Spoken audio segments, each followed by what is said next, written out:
speaking of Tucker Carlson, he no longer works for Fox News, which is a bummer for Fox, because I guarantee you, the only reason they had millennial viewers is because of Tucker Carlson. That's the only reason I tuned into Fox. I'm also willing to bet the only reason they had moderates who were on the left watching Fox News is because of Tucker Carlson, because Tucker would give a voice to lefty progressives like Jimmy Dore, who I like, even though he's a commie bastard. He's a good dude. Fox News parting ways from Tucker Carlson is just another nail in the coffin, because the only thing that is keeping Fox alive is the boomer generation and maybe a little bit of Gen X. Their stock sank 5% after the announcement of Tucker's departure. And here's an article from Bloomberg. Tucker Carlson's Fox News exit erases $507 million in value. Scroll down here. Tucker Carlson, one of the most popular Fox News primetime hosts, was worth more than $500 million to the parent company. At least that is what trading in stock indicates. I don't know why they wrote it like that, but it's kind of weird. But anyways, Class A shares of Fox Corp sank as much as 5.4% Monday before trimming losses to 2.9% after the company said Carlson had left with immediate effect. The departure comes just days after the network agreed to pay $787 million to settle a defamation suit brought by Dominion Voting System, Inc. Fox News, now in rebuilding mode and will likely take time for the stock to recover, said KeyBank Capital Markets analyst Brandon Nispel. We wonder what Fox is going to tell advertisers and how it will fill the gap in terms of programming and viewership. Fox News Media held its annual upfront presentation for advertisers in March. At the time, Fox executives said the Dominion suit had not affected the network's business, including sports. Tucker Carlson Tonight is the top-rated primetime show on cable TV, according to the most recent Nielsen ratings, with a nightly audience that at times exceeds 3.7 million viewers. That said, the channel is likely to regain the majority of its overall viewership once a replacement host is announced. Nipsel said, I really fucking doubt that. But okay. I really doubt that. No one wants to watch censored legacy media anymore. No, I don't know anyone in legacy media still worth watching. No, who's going to replace Tucker? That's the big question. I don't know anybody. The only way I see Fox recouping a smidge of the 3.7 million viewers Tucker had is if Newsmax and AON gets demolished in the defamation lawsuit by Dominion and is forced to close up shop. Together, they would account for maybe 1 million plus viewers back to Fox. If that happened, I don't see it. We still don't know why Tucker Carlson was let go from Fox, but my guess is that Rupert Murdoch saw him as a liability because of his coverage on the Jan 6 footage and used the lawsuit by Dominion to part ways without upsetting the core audience. Tucker did make an announcement on Twitter that has over 83 million views. So I don't think he's going to have a hard time finding work. Fox News fucked up. That's the big thing here. So let's give a watch what Tucker had to say. Good evening, it's Tucker Carlson. One of the first things you realize when you step outside the noise for a few days is how many genuinely nice people there are in this country. Kind and decent people who really care about what's true, and a bunch of hilarious people also. A lot of those. It's got to be the majority of the population, even now.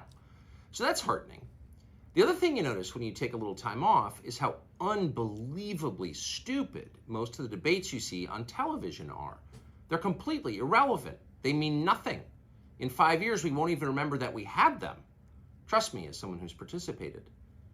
And yet at the same time, and this is the amazing thing, the undeniably big topics, the ones that will define our future, get virtually no discussion at all. War, civil liberties, emerging science, demographic change, corporate power, natural resources. When was the last time you heard a legitimate debate about any of those issues? It's been a long time. Debates like that are not permitted in American media. Both political parties and their donors have reached consensus on what benefits them, and they actively collude to shut down any conversation about it. Suddenly, the United States looks very much like a one-party state.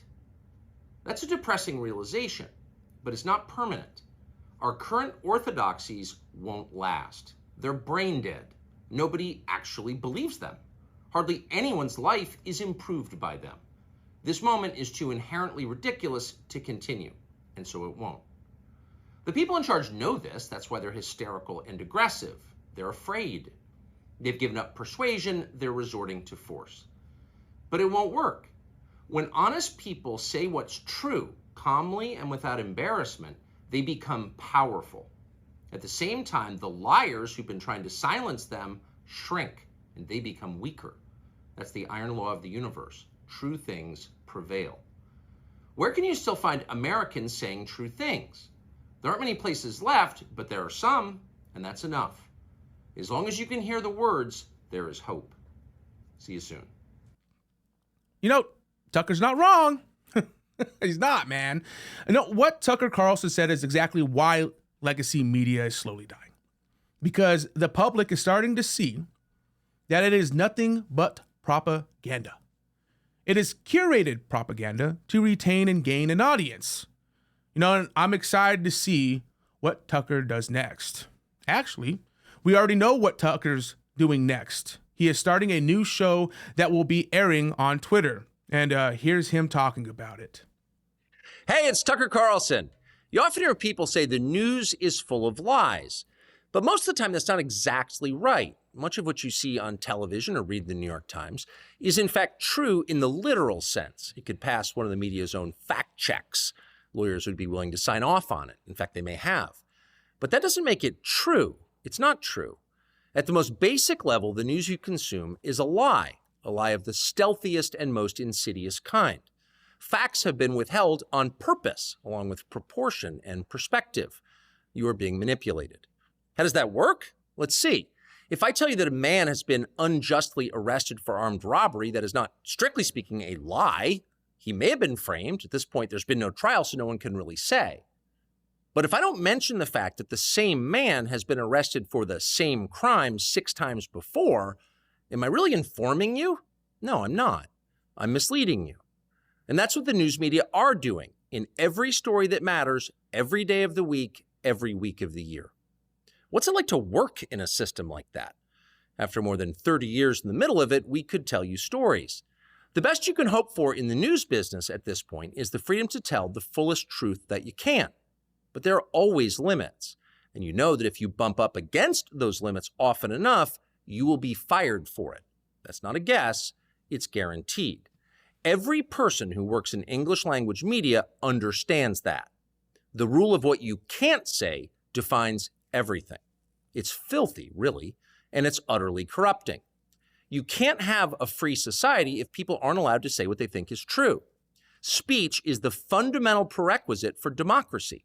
That's why it's enshrined in the first of our constitutional amendments. Goddamn right. Amazingly, as of tonight, there aren't many platforms left that allow free speech. The last big one remaining in the world, the only one, is Twitter, where we are now. Twitter has long served as the place where our national conversation incubates and develops. Twitter is not a partisan site. Everybody's allowed here, and we think that's a good thing. And yet, for the most part, the news that you see analyzed on Twitter comes from media organizations that are themselves thinly disguised propaganda outlets. You see it on cable news, you talk about it on Twitter. The result may feel like a debate, but actually the gatekeepers are still in charge. We think that's a bad system. We know exactly how it works, and we're sick of it. Starting soon, we'll be bringing a new version of the show we've been doing for the last 6.5 years to Twitter. We'll be bringing some other things too, which we'll tell you about. But for now, we're just grateful to be here. Free speech is the main right that you have. Without it, you have no others. See you soon. Goddamn right. You know, Tucker's going to be a thorn in the ass for Fox News in the future.